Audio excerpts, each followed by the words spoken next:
full day. And for those who are not necessarily into sport, I suppose there's been the elections, Reform and Greens have decimated Labour. Conservatives have been hit hard as well, but decimated Labour as well. And it's brought to a conclusion the two-party state. The two-party state, it's been threatening to go that way, but we can now say that the two-party state doesn't exist. Yeah. So, what do we think that means for sport? I'd like to find out if anybody's interested. What do you think that means for sport? I'm going to do my sports roundup of the football matches that have taken place over the last week. Last week we had an amazing 5-4. I didn't do a podcast or blog on that. I should have done. It was an amazing game between PSG and Bayern. And we had the second leg. We also had the second leg of Arsenal and Atletico Madrid. We also had the Nottingham Forest Crystal Palace game as well. Nottingham Forest, Aston Villa, and then the Crystal Palace Shakhtar Donetsk games.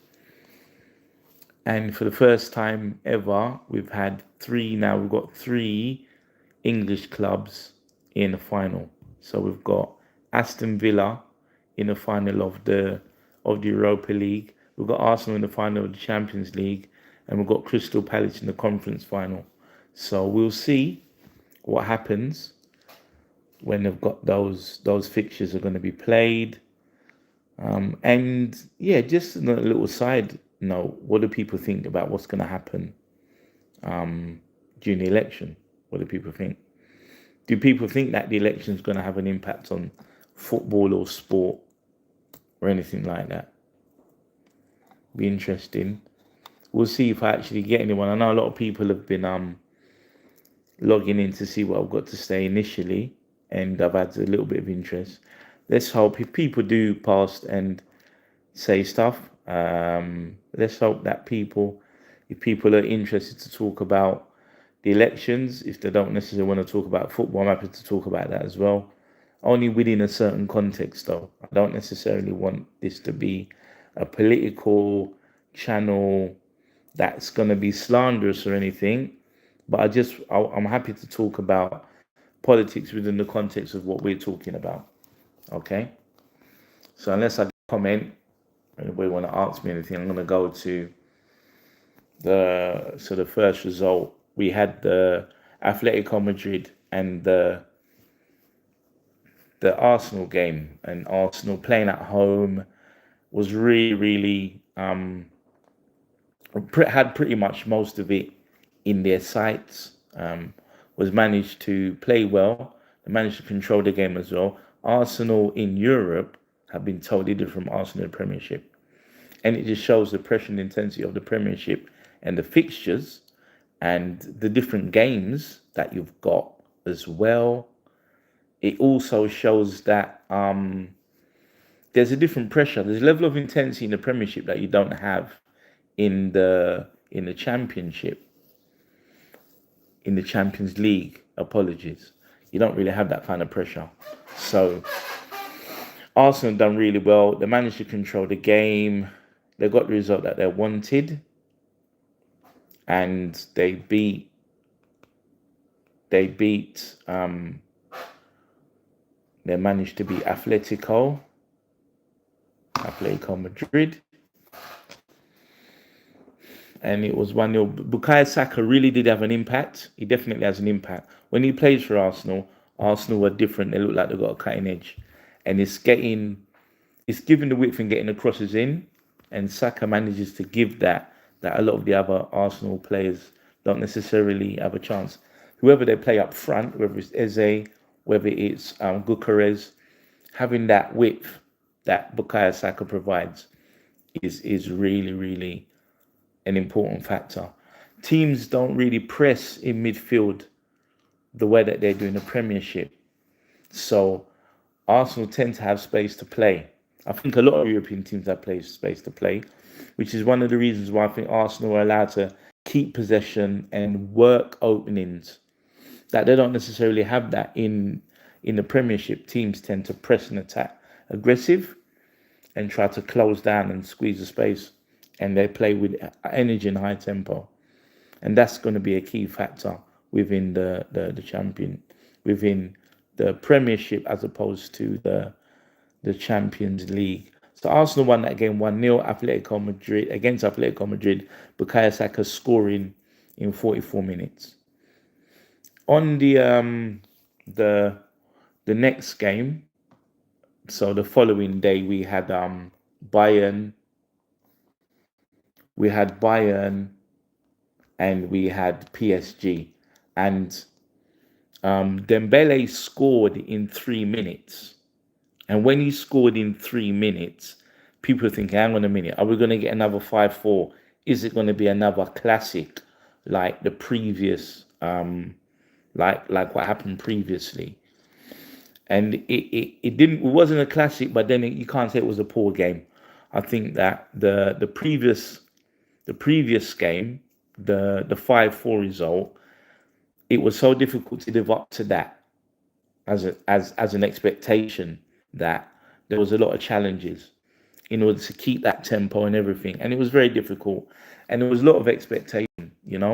Harry Kane did score in injury time, making it 1-1, but with the aggregate of 6-5 from the previous, real amazing fantastic game, it wasn't to be for Bayern, and PSG will play Arsenal in the final of the Champions League. We did have a really, really intense game at Villa Park. A lot of the fans were very, very disappointed. This is the Thursday game. This is Aston Villa versus Nottingham Forest. A lot of fans were disappointed by the defeat. They were disappointed by it. And they really let the Villa fans really let the Aston Villa players know. So Aston Villa really came with a different tempo.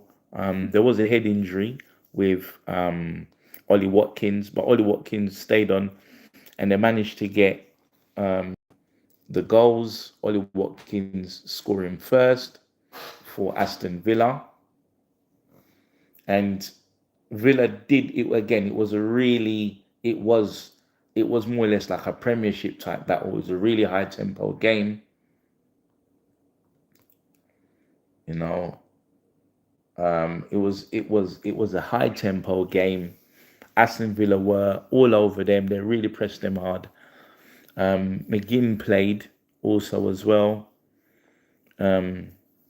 Buendia scored from penalty to make it 2-0, and McGinn got the third and fourth goals in the 77th and 80th minute. Really high tempo, lots of aggression and passion. Aston Villa were all over Nottingham Forest, and they duly won the game 4-0. So those were those European fixtures there. Crystal Palace played Shakhtar Donetsk, and Palace have never got to a European final. Joey MacArthur. Is that Q6? Is that QPR Q6R? Hi, Joey. You okay? Crystal Palace played Shakhtar Donetsk, and they managed to beat them 2-1. Pedrinho and Sarr scoring. Pedrinho scoring an own goal, and Sarr scoring in the 52nd minute. Eguinaldo scoring for Shakhtar Donetsk. So they won that game 2-1, and then with a 5-2 aggregate from the goals from the first leg, and they will play in the final. So it's the first time all three British teams are going to be in the all three European competitions. There's a little coverage in women's football. Man City women won the WSL. Arsenal ladies were unable to beat Chelsea ladies. And a big shout out to Bunny Shaw, Bunny Shaw, who's been offered a deal to come to Chelsea, reportedly £1 million a year, but that not to be confirmed. And Bunny Shaw is looks likely that she's going to sign a contract and come to London and play for Chelsea, and is going to be, I'm going to try a question.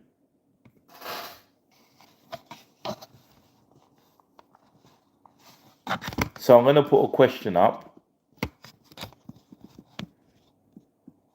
I'm going to put a question up to see what people think.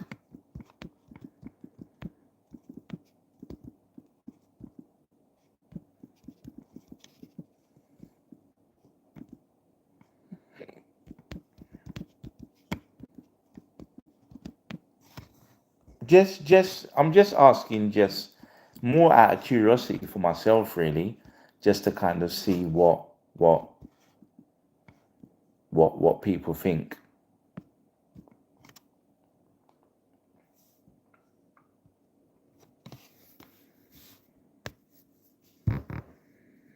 Yeah, so I've just put a little question up. What do you think the election results mean for grassroots sports? So that's a question just to ask people. What do they think people are gonna, just to get an opinion? I'm just curious to know what people think. What do they think that grassroots sports, what's going to happen? Do they think that it's going to have an impact? Don't have to answer, but if you want to, I'll be interested to see what people think. Yeah, so those are the games. You've got the women's game. I know that the playoffs are supposed to start as well, and the first leg between Hull and Millwall, it's ended up 0-0. It's probably was a tie. If I didn't watch the game, I should watch the highlights, really, and probably give a review on it. I might do that on Tuesday if I go down to the studio, and myself and Shida, and we do the All Star Sports Show. There was trouble at the end of the game, so we've got here news report. Here of crowd trouble. So the report says, I'll just read the news report. Report says, it's from the Sun. Millwall fans had to be held back by police as things turned ugly during the first game of their championship playoff bid. Alex Neil's Lions took a trip to Yorkshire to play Hull City in the first leg of their playoff semi-final. Fans are separated. Tension already in the air for such an important match, but things boiled over as the visiting fans began to clash with their neighbours. Lines of police separated. Jeff Mills. Hey Jeff, you okay? Football. I'm not a football player. I work in sports medicine. I'm currently head of sports science at Walton and Hersham. They've just been promoted to the National League South. So that's my current job. I've been working in sport for over 30 years. Not a football player. Yeah. Yeah. So apparently there were missiles thrown. Police had to separate the crowds. And I don't know if any arrests were made. It was escalated, and there was controversy as a potential winner was disallowed for a foul. Ryan Leonard thought he'd stabbed the ball home in the 85th minute after Femi Aziz cross.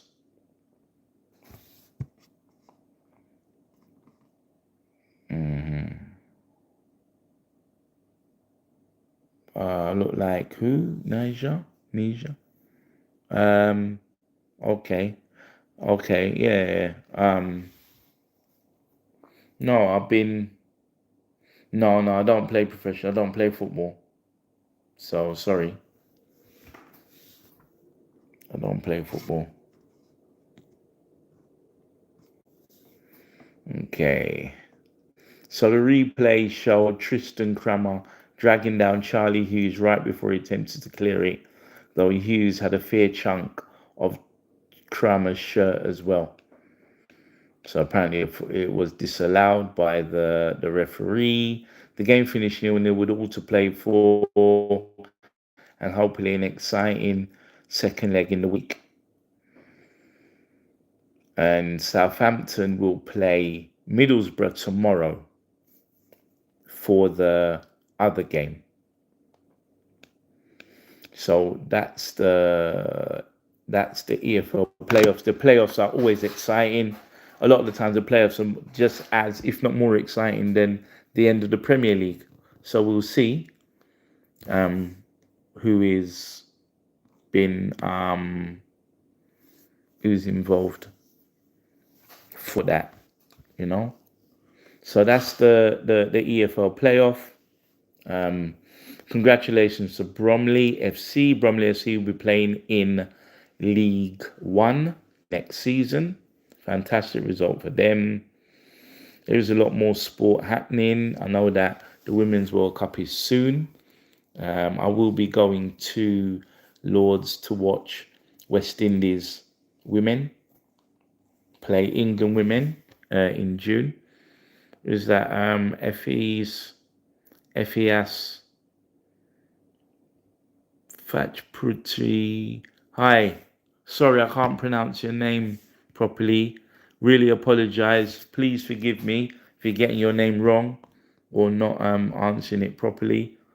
Thanks for following my channel, having a look. Yeah. And there's also going to be other sports as well that's happening. There's the Commonwealth Games. So Elaine Thompson for Jamaica will be representing Jamaica in the Olympic Games. It's a good month for Jamaican women in sport, you know. Bunny Shaw going to City and Elaine Thompson coming back. Really good month. So that's the football. Tottenham Hotspurs are going to be playing Leeds on Monday. Before that, on Sunday, West Ham are going to be playing Arsenal.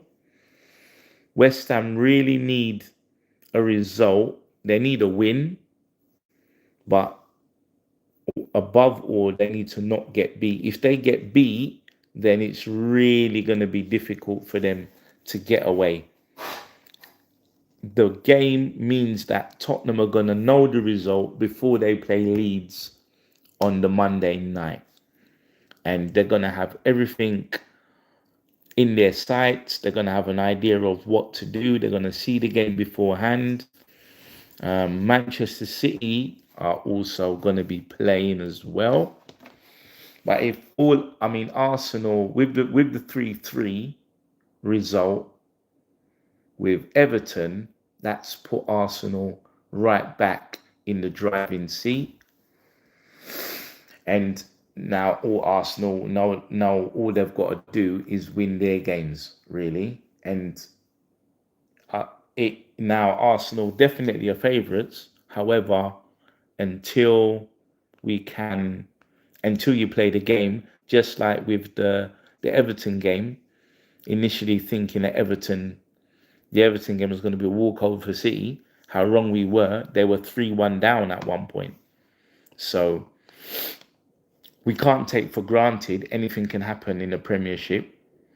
It's just going to be really difficult for, it's difficult for everyone at the moment. It's going to be so difficult. So Man City will be playing Brentford.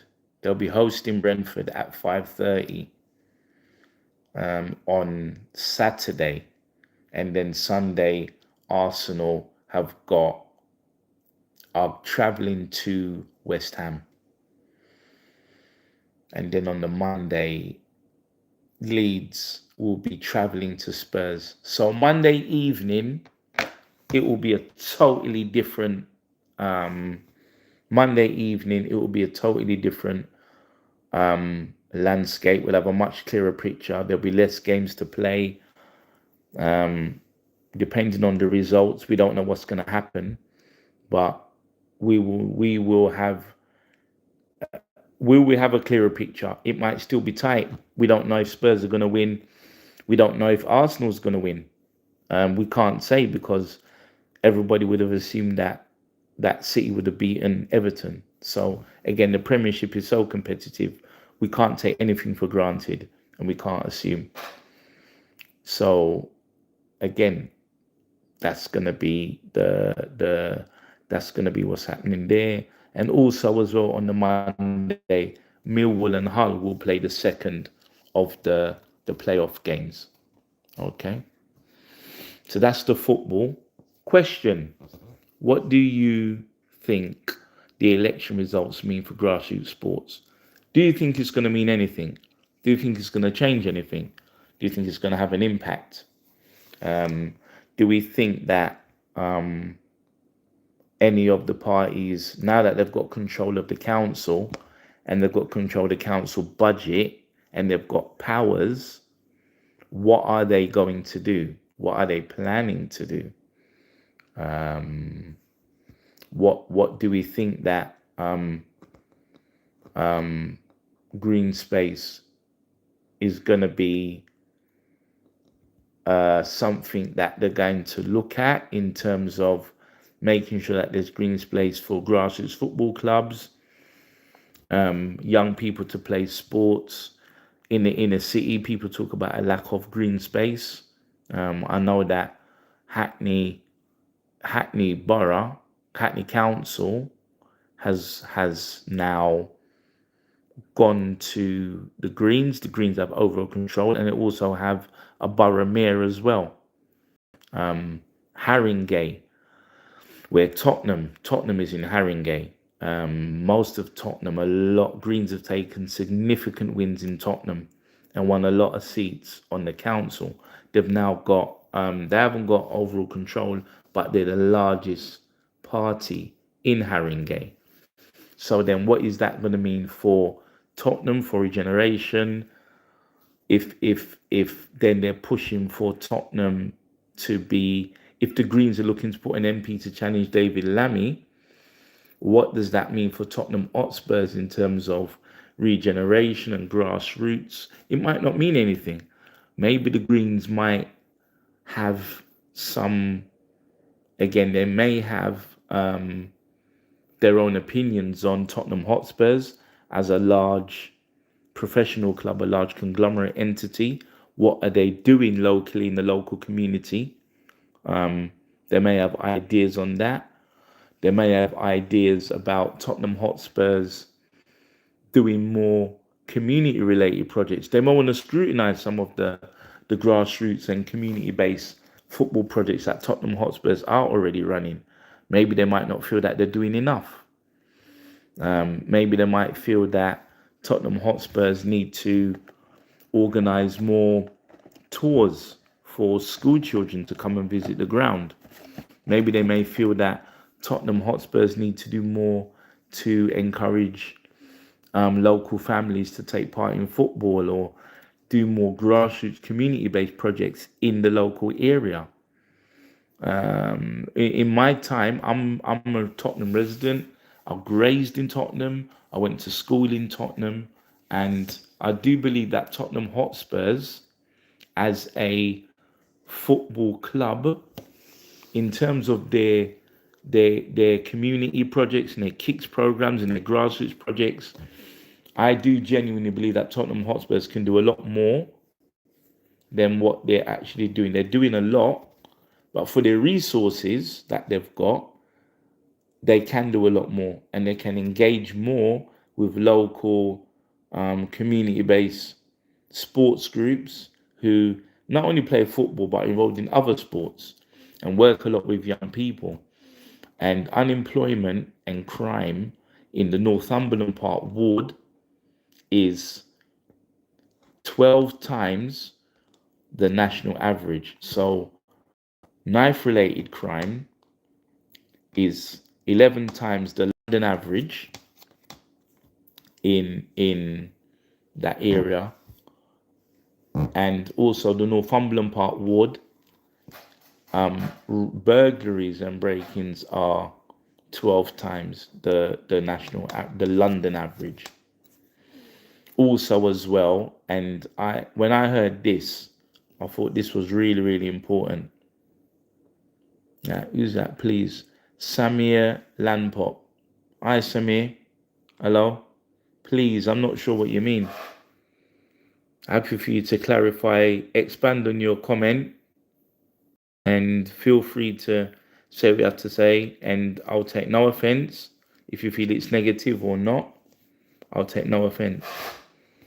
I am speaking as a Tottenham local resident, that Tottenham Hotspurs as a community, as a big multi-million pound organization, doesn't do as much grassroots sports related stuff as they should do. And I know that a lot of people who have got grassroots and community based sports things, they expect they would like to work and engage with Tottenham Hotspurs a lot more. I know that the point that I was going to make before I read that post, and this is, you can look this up as well. 1/3 of all 18 to 24-year-olds have left school with less than 2 GCSEs, and are below the national reading average.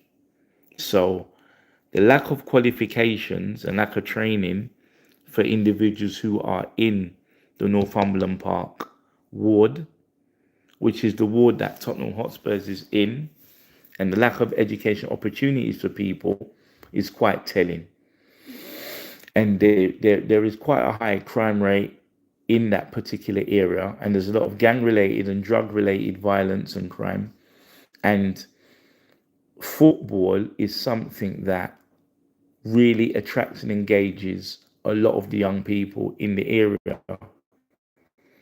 And sport and football can be used to not only tackle crime and to help deal with grassroots issues, also address people's mental health and physical activity.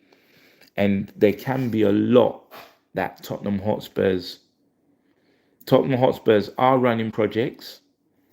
I believe that they can do a lot more, and they can engage in a greater way to help support local sports initiatives.